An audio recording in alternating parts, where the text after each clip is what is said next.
propriété qui est très importante quand on manipule des exposants, c'est celle-ci. Supposons qu'on a 1 sur A à la R.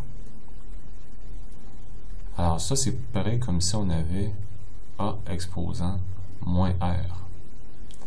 Si j'ai une expression A avec un exposant R au dénominateur, si je l'amène au niveau du numérateur, l'exposant va changer de signe. Cette propriété-là nous permet de déduire une autre propriété, c'est que si on a A à la R divisé par A à la S, alors ça c'est comme si j'avais A à la R multiplié par A à la moins S, donc au dénominateur j'avais A à la S, si je le ramène au niveau du numérateur, il va changer de signe, ce qui va me donner A à la moins S. Sauf que maintenant, cette expression-là, je pourrais la changer en utilisant la propriété qui dit que quand j'ai A à la R multiplié par A à la moins S, je peux additionner les exposants, ce qui va me donner A exposant R plus moins S, ou si vous préférez, R moins S.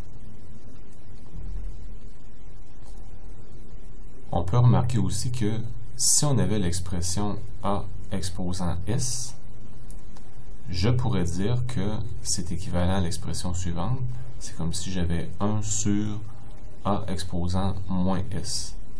Toujours le même principe.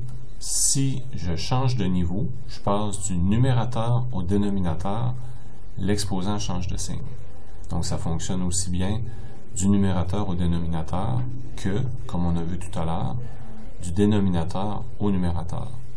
Quand on change de niveau, l'exposant change de signe. On peut illustrer ces propriétés-là par des exemples. Alors, supposons qu'on a 4 exposant 5 sur 4 exposant 2. Alors, la propriété des exposants qu'on a vu tout à l'heure nous disait que ça, c'est comme si on avait 4 exposant 5 moins 2, c'est-à-dire 4 à la 3. On peut regarder qu'est-ce qu'on a fait en réalité comme calcul. 4 à la 5, c'est comme si on avait 4 multiplié par lui-même 5 fois. Et au dénominateur, c'est comme si on avait 4 multiplié par lui-même 2 fois. Ici, tout ce qu'on a, c'est des multiplications et des divisions, donc on pourrait simplifier un 4 ici et un autre 4 là. De sorte que, qu'est-ce qu'il nous reste? Ben, il nous reste effectivement 4 à la 3. Au numérateur, j'en avais 5 et au dénominateur, j'en avais 2. Qu'est-ce qu'il nous reste? Il nous reste 5 moins 2, donc 3 comme valeur de l'exposant. De la même façon, si on remarque que l'exposant au numérateur est inférieur à celui du dénominateur, on peut faire la chose suivante. Supposons qu'on a 3 à la 2 sur 3 à la 4. Moi, ce que je peux dire, c'est, ben ça, c'est comme si j'avais la chose suivante. Étant donné que 3 à la 2 est au numérateur, si je le change de niveau, il va devenir 3 à la moins 2 au dénominateur. Maintenant, si je regarde seulement mon dénominateur, je peux appliquer la propriété des exposants qui dit que dans ce cas-ci, les exposants vont s'additionner. Donc, ce qui va me donner 3 exposants 4 moins 2, qui va me donner 2.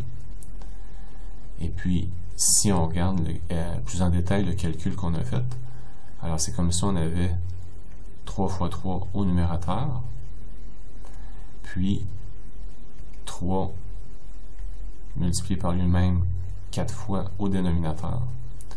Alors encore une fois, ici, je peux faire des simplifications. Je simplifie un premier 3 et un deuxième 3. Alors qu'est-ce qu'il nous reste? Ben, il nous reste 3 multiplié par lui-même 2 fois au dénominateur. Des 3, j'en avais 2 au numérateur et 4 au dénominateur. Donc il va m'en rester 4 moins 2 au dénominateur.